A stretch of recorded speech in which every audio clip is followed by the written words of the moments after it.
What is an American luxury car? The last time that really meant something, my parents were probably still in grade school. But looking at the new 2018 Lincoln Navigator, has American luxury finally returned? Hi, I'm George Kennedy for CarGurus. And in the years leading up to the new 2018 Navigator, the entire Lincoln lineup kind of had an identity problem, and that starts with design. But looking at new models like the Continental and the new Navigator, it seems like Lincoln has finally found its styling mojo.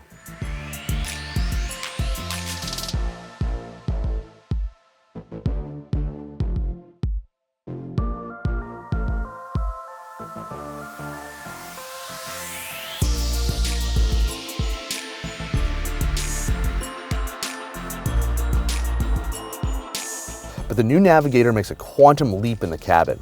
It has always been spacious, but now we're seeing some beautiful design elements incorporating straight lines, floating panels, and a button-style shifter. The shifter takes a bit of getting used to, but doesn't get in the way, and actually complements a visually striking interior. The center console hides deep pockets with dual USB ports and a wireless charging pad for compatible devices. And then everything folds away for a clean look. Check out the second row. The seats are big and comfortable and provide plenty of legroom. As you recline, the bottom of the seat extends so you can really stretch out. Just like up front, you've got a big center console that lets you control the stereo, which in this case is an awesome Revel 20-speaker system.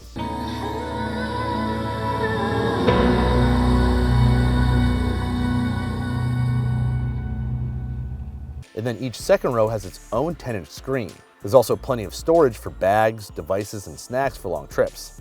Honestly, I would rather sit back here than up in the front.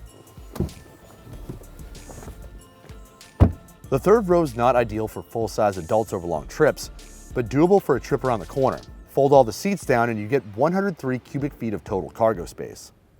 Opt for the extended wheelbase L version, and that number grows to 120.2 cubic feet. Just shy of the 120.9 provided by the extended Escalade ESV. But at this point, we're splitting hairs. These trucks are big. Okay, back up to the front. The base model has 10-way power seats, but our test model has 30-way power seats. They're heated and cooled, and even has a massaging function. The navigation screen is big, but it isn't a distraction. Yes, it's enormous, but so are the icons and fonts. And you've got real volume and tuning knobs. The touchscreen runs Ford's Sync 3 infotainment system, and things like pairing a smartphone and setting your radio presets are all very easy. The Navigator runs Apple CarPlay and Android Auto, and also supports Amazon Alexa through the app link. Alexa lets you play subscriptions, lets you play subscriptions to audiobooks and Amazon Music. Alexa also lets you look up lets you look up destinations like restaurants. One of the real standout details in the Navigator is the slate blue leather. It's called Coastal Blue Venetian and is part of the top-tier black label package. This color scheme corresponds to the Yacht Club theme. The other themes include Destination and Chalet. But even the base Navigator is quite lavish. It's called the Premier and it comes with 20-inch wheels, heated first and second row seats, 4G hotspot capability, a wall-style power outlet, and remote start.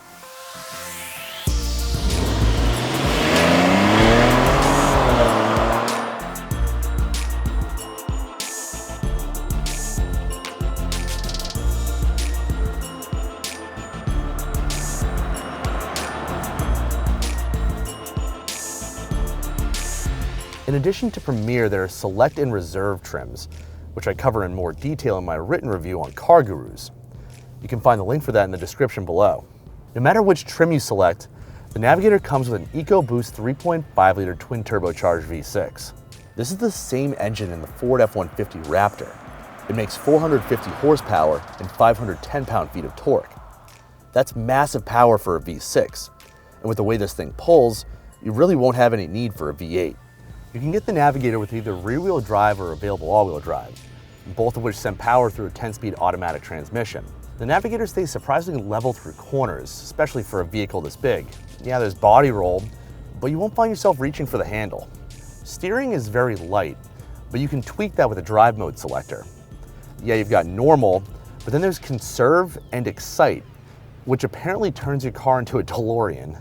The drive mode names can be straightforward too, like 4x4 normal, slippery, deep conditions, and slow climb. Honestly, you'll leave it in normal 90% of the time.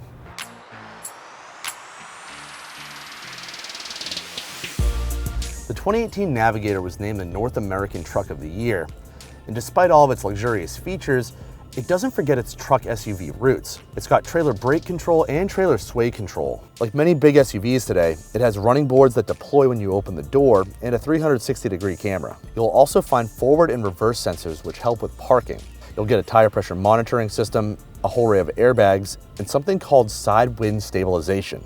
You might not notice it working, but I promise you, crosswinds matter when you're driving a vehicle this big.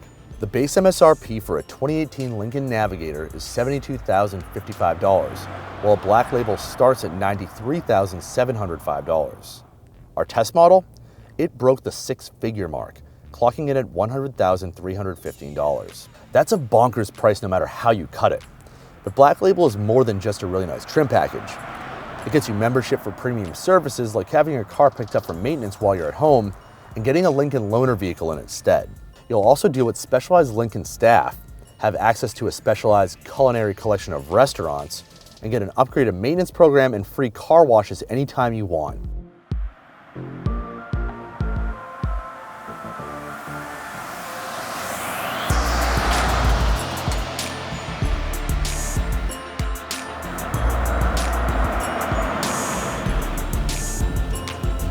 So, is a black label Navigator worth it? 100 grand on any American car seems like a hard sell, but outside of the Cadillac Escalade, there really isn't any other vehicle in this class. And sure, underneath all of the extra features, it's a done-up Ford Expedition, but Lincoln put some real effort into making the Navigator stand out, and once again, make it a really special vehicle. Thanks for watching. Subscribe to see more videos, like our reviews on the North American Car and Utility of the Year winners, a 2018 Honda Accord and 2018 Volvo XC60. Go to CarGurus.com to read my full review on the 2018 Lincoln Navigator. And if you think this big SUV spells the return of American luxury, let us know in the comments.